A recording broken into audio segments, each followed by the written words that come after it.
Some of you may remember that last year was the very first time I tried vegan ice cream, and it was really delicious. It was as good or better than any regular ice cream that I've ever had. But it was very expensive and loaded with sugar. So I thought I would see if I could make my own homemade ice cream, vegan ice cream, dairy-free and sugar-free, hopefully for a lot less money, and definitely with a lot less sugar. In fact, no sugar at all. Most of the vegan ice cream recipes online do include lots of white sugar, but I did find one that substituted white sugar with maple syrup, but that still seems really sugary to me. So I decided to alter the recipe just a little bit and use stevia instead of white sugar or maple syrup. I have no idea how this is going to turn out. This is really my first time ever making ice cream or attempting to make ice cream, so I don't know if it'll be a success or a failure, but I thought I would share with you and we'll find out together. I almost never cook or bake, but I do want to change that a little bit, especially because there are so many things that I would like to eat that are just loaded, especially with sugar. And if I can figure out a way just to simply make those at home without the sugar, then I think it's definitely worth the time. And I also think that it's probably going to be cheaper. Maybe not a lot cheaper because all of these ingredients are pretty expensive. If you've purchased any ice cream at the store lately, especially any of the vegan brands or non-dairy brands, then you know they're pretty expensive. So the recipe is pretty simple. It calls for a cup of cashews, soak in water overnight, so I did that. So these are very well soaked. And so I just have a regular blender. I've had this for years, almost never used.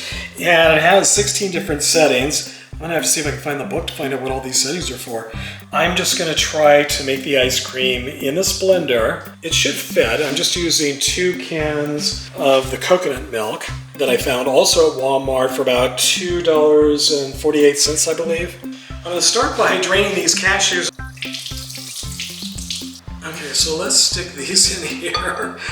So like I said, this is just a test. I am really very new to all of this.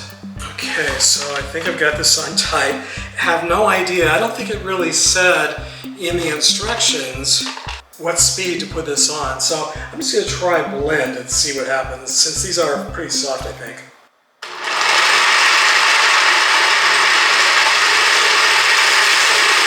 Okay, so that didn't really seem to do much. Boy, it seems really dry, so I wonder if I should put in some of the milk.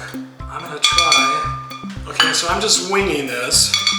I'm gonna add some of the coconut milk. Okay, so this is the Thai coconut milk, and I'm not sure if I'm supposed to use the whole thing or take out some of the water. One of the recipes seemed to say that there was like this extra added water that you're supposed to drain, so let's just see what it looks like. Whoa. So I just opened 1 can, and boy, it's really messy. So let me see, let's take a little in here, see if that helps a little bit. Very thick. All right, let's put it back on blend. Stir it around a little bit. All right, so the instructions I don't think really said about how to mash up these cashews. I just assumed they would be a lot softer, but they don't really seem to be that soft, so let's add some more milk, put it back on blend. It's more like a milkshake now. Now, some of the recipes do say that you can use a food processor, which I don't even own a food processor. Jim and I have never used a food processor for anything. Okay, this is looking pretty good, looking pretty creamy. So I think what I'll do, I'll go ahead and add all the rest of the ingredients, and then after everything's added, you're supposed to blend again for 30 seconds or longer until it gets really smooth. So maybe that'll help continue to make it even smoother. So let me add let me open another can of this coconut milk. It needs 2 cans. So I've never used stevia before. Have you guys used it? I mean, it looks kind of like, just like granulated sugar, maybe a little bit more like flour or something. It weighs almost nothing. It's so light. If you use the syrup recipe, I think that was a half a cup of maple syrup, but the sugar recipe called for 2/3 of a cup, almost like powdered milk. Now the Stevia says measures cup for cup just like sugar. So I'm going to use the same amount that the recipe calls for with regular granulated sugar and see if that works. All right, and then the vanilla is 1 tablespoon of vanilla. It smells good. I don't think it could hurt to be too vanilla-y, can it? I don't know. I guess I'll find out. But actually that did take up probably half of the, well, maybe a third or a quarter of this little bottle. So that's pretty expensive. And at the end of this video, I'll share with you how many calories went into all of this. And then if I can figure out how many scoops or how many pints or quarts, I'm guessing I'll go by pints. I'm going to use these. I don't know if they even say if they're a pint or a quart, but so again, all of this I'm just sort of winging it, but I'll give you, I think I can get an estimate of what the calories are.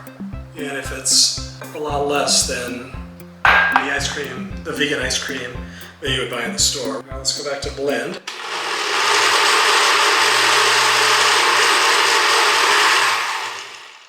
Well, it's getting very milky. Definitely is very milky. I don't see any remnants of the cashews here, so that's good. All right, so one more can and let's see what happens.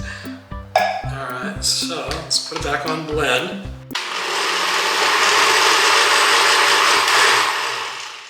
Yeah, this just seems like a milkshake, so I'm guessing that's good. Now, I guess typically what you would do if you're making ice cream, you would pour this into an ice cream maker and then it would churn it and then you would end up with really creamy, nice ice cream. But since I'm doing it a different way, I'm going to put it in these containers and then it says put it in the refrigerator and then every 15 minutes you stir it. And so just go in and I guess your hand blending it as it thickens in the freezer. And it seems like a lot of work really to go in every 15 minutes for, it says until it starts getting really thick and frozen. Now I'm the only one that's going to be eating this, so I guess I can stick my fingers in. Yeah, it's definitely sweet, definitely vanilla-y. Yeah, tastes great. It tastes like ice cream actually. Ice cream that's melted, but tastes like ice cream. That's cool. Okay, so I have these 2 containers here. I think a lot of this is just going to be trial and error as far as, you know, what kind of containers to use. But this was actually pretty simple. I'm sure this video is making it look pretty difficult just because it's my first time and I don't have all the right tools. So let me stick this in the freezer. Well, it's the next day and the good news is the ice cream froze. The bad news is it's hard as a rock. So here it is, completely frozen like a brick. I've got 2 of these. This is a pint of Ben & Jerry's.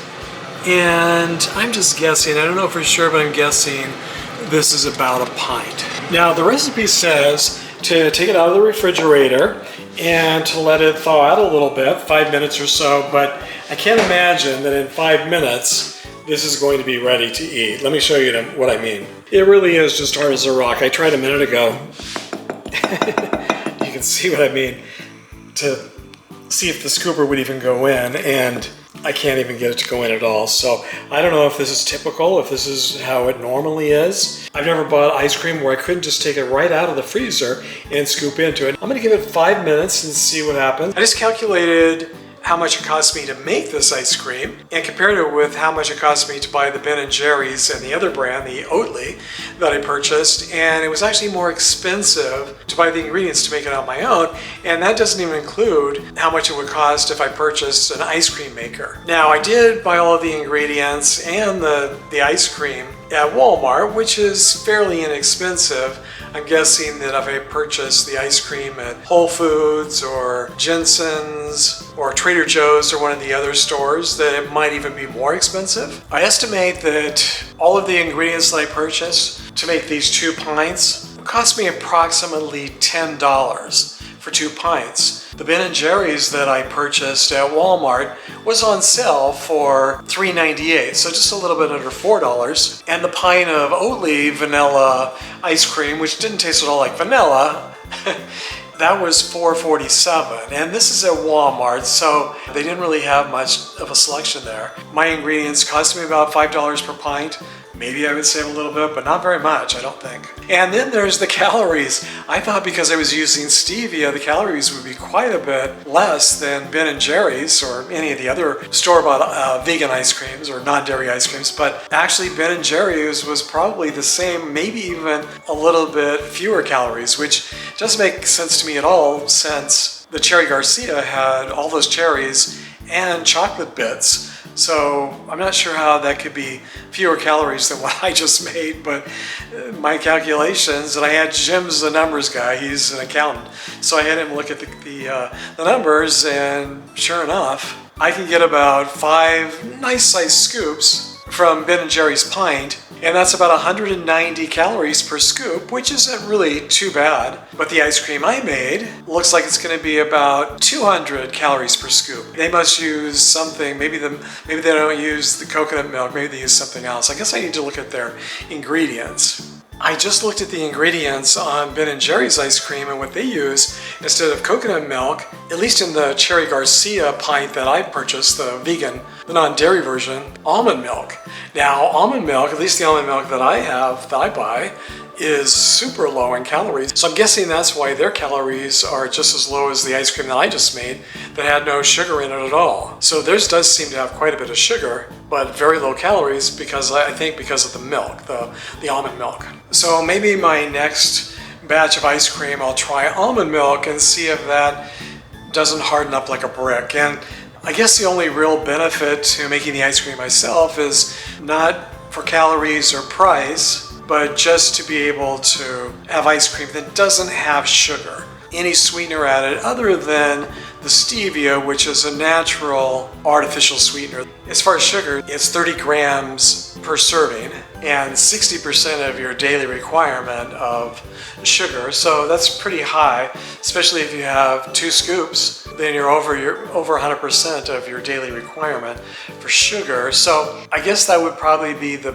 biggest benefit of making this at home on my own, is that there is no added sugar. You know, it's just stevia. You know, maybe it's worth it just for that, especially considering that that really was one of my main reasons for doing this, maybe my main reason for doing this, because I do have high triglycerides. If this could help lower those triglycerides by not having sugar, then that actually would be worth it. So it's been more than a half hour, and this is what it looks like. It's still really hard. And look at this. I mean, it's softened around the edges, so it's moving around, but in the center, it's still very hard. So I have no idea what I did wrong, but obviously I did something wrong. So I'm gonna have to go back to the drawing board. This is not scooping out at all. I mean, this is what it looks like. This looks really bad. It may taste like ice cream, but it doesn't really look much like ice cream. I mean, I guess it does look like ice cream. Yeah, so there's definitely something wrong with this mixture. Now I'll have to just taste it though and see what it actually tastes like. So I wouldn't exactly call this a success. I made a bit of a mess here. It's really melting and getting all over the place. And I honestly don't know what I did wrong. Was it the stevia? It does have kind of a weird aftertaste. It does taste a little bit like artificial sweetener, which I didn't think stevia was supposed to have that taste. It almost tastes like I used Sweet and Low or something. This really is sad and very disappointing. I was not expecting this result, but I guess when you experiment, that's what happens sometimes. I really didn't think it was possible to mess up ice cream. I was pretty confident when I started this recipe that even if it didn't turn out great, that it would still be pretty good, but I just discovered that you can really mess up ice cream. That was the worst ice cream that I've ever tasted. In fact, the only bad ice cream I've ever had. I didn't know ice cream could taste bad. I just thought with all those ingredients, how could it end up tasting bad? But I just discovered that you can actually make almost an inedible ice cream. I just did. Wow, what a bummer, as we used to say. How about you guys? Have you had better luck making your own homemade ice cream, especially non-dairy, sugar-free ice cream? If you happen to have a better recipe than the one I found online, please share your recipe in the comments section. I would love to try that.